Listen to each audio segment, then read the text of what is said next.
Assalamualaikum warahmatullahi wabarakatuh.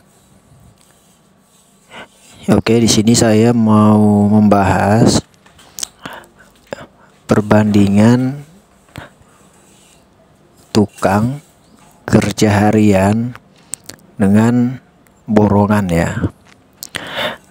Tapi saya tidak ada bermaksud untuk menjelekkan atau apapun itu dari pertukangan ini ya. Saya hanya mau membandingkan yang saya alami sendiri ya.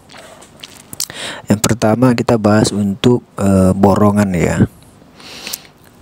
Di bangunan ini yang saya buat, ini saya membangun kios dengan menyatu dengan rumah ya, dengan ukuran 5 kali 5 ya. Oke. Kita bahas dulu kalau borongan ya. Untuk borongan, pemasangan seng menggunakan baja ringan ya atau kanal ya, dengan sengnya spandek. Untuk di daerah saya, daerah Medan ya, itu dibanderol harga borongannya per meter 260 sampai 300. Cuman yang saya tanya kemarin yang untuk dipasang di tempat saya dengan kualitas spandek ukuran ketebalannya 0,30 mili, dia kasih harga 300.000 per meter. Itu gunakan kanal C ya. Jadi saya hitung dan kami hitung ya, dengan luas yang mau dipasang itu 5 kali 5 meter ya, atau 25 meter persegi, sekitar totalnya 300.000 dikali 25 meter persegi ya. Kalau diborong ya, di harganya total 7.250.000 kalau nggak salah. Jadi untuk pemasangan sengnya itu diborongkan sama bahan juga, itu kena biaya 7.250.000. Cuman saya kan sebelumnya sudah beberapa kali bangun ya. Saya pernah renov dapur, pernah juga bangun kanopi yang di sampingnya, pernah ngedak juga ya. Kalau dilihat di video-video saya sebelumnya itu ada ya, ngecor, ngedak lantai 2, itu di rumah ini juga semua.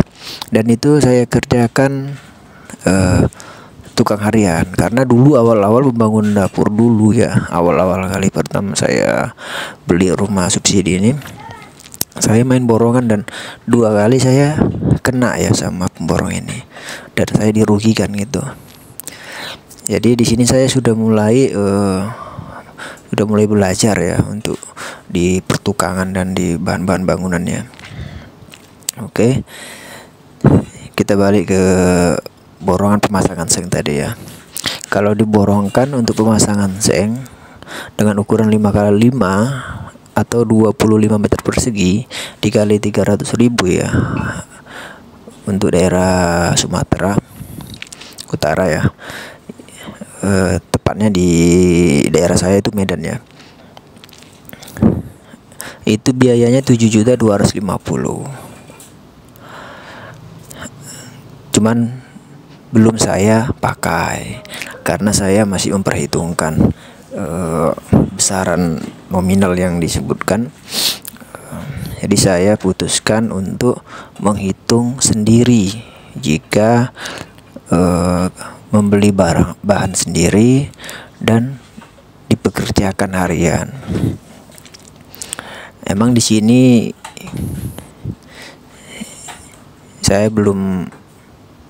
saya belum ada video untuk pemasangan ya, belum saya update ya. Mungkin nanti di part 4 saya bisa update untuk pemasangan seng ya.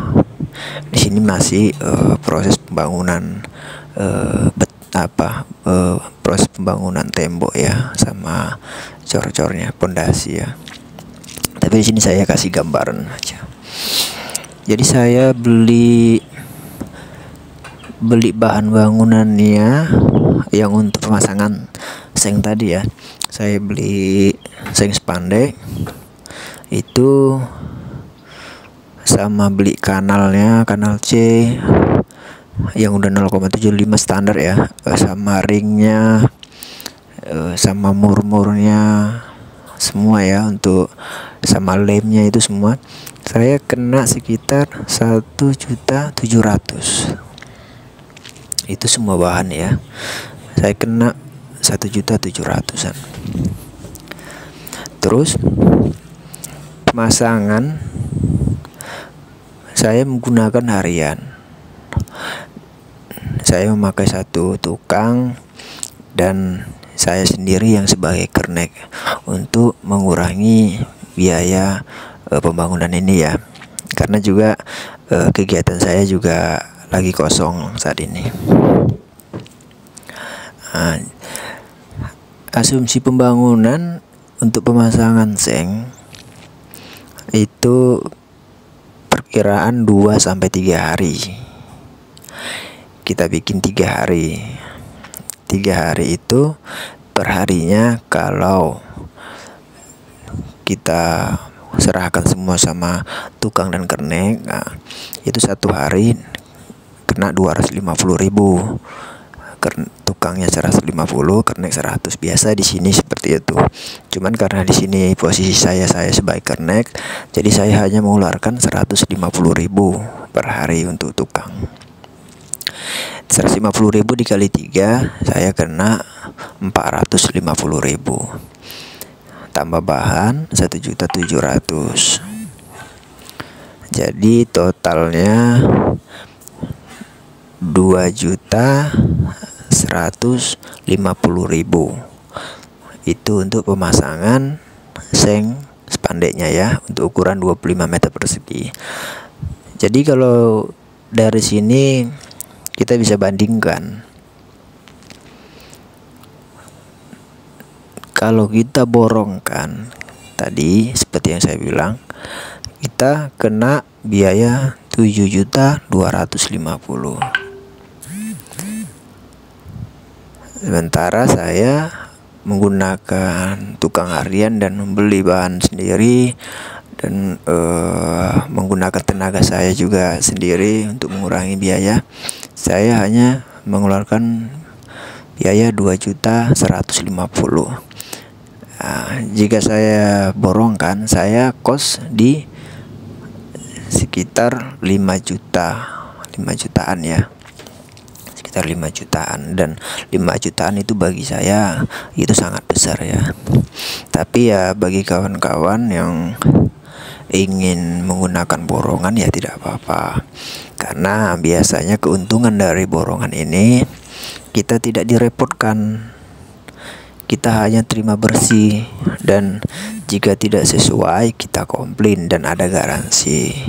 Itu keuntungan dari borongan ya.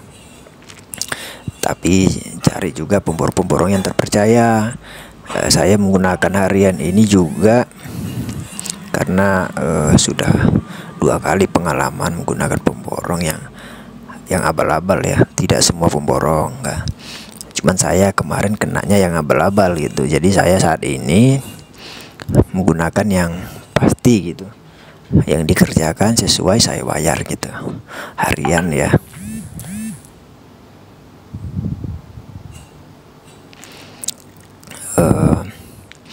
Jadi balik lagi ke kawan-kawan ya, mau borongan ya boleh, kalau budgetnya cukup dan tidak mau repot, borongan itu saran yang tepat. Tapi buat kawan-kawan yang seperti saya yang budgetnya minim. Saya untuk membangun ini memang budget minim ya. Saya menggunakan harian dan menggunakan tenaga saya, menggunakan waktu pikiran saya untuk mengecek harga-harga barang di panglong-panglong terdekat, mencari harga yang terjangkau. Kita memang dihabiskan waktu dan pikiran dan tenaga ya, tapi untuk budget kita diuntungkan. Jadi kawan-kawan bisa pilih sendirilah sesuai kebutuhan ya. Di sini saya tidak bermaksud menjatuhkan salah satu dari pertukangan ini ya, borongan atau harian. Saya hanya berbagi pengalaman yang saya lakukan saat ini. Oke.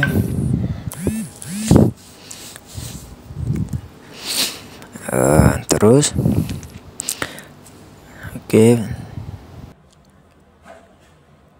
Oke, terima kasih buat kawan-kawan yang udah mendengarkan dan menyimak dari cerita singkat saya ini ya. Semoga kawan-kawan dan rekan-rekan sekalian bisa mengambil apa yang bisa diambil dari cerita saya. Dan sekali lagi saya beritahukan di sini saya tidak ada berniat untuk menggurui atau menjelekkan pertukangan borongan atau harian. Di sini saya real bercerita sesuai yang saya alami. Oke. Sampai sini aja video saya. Terima kasih dan sampai jumpa di part berikutnya. Bye.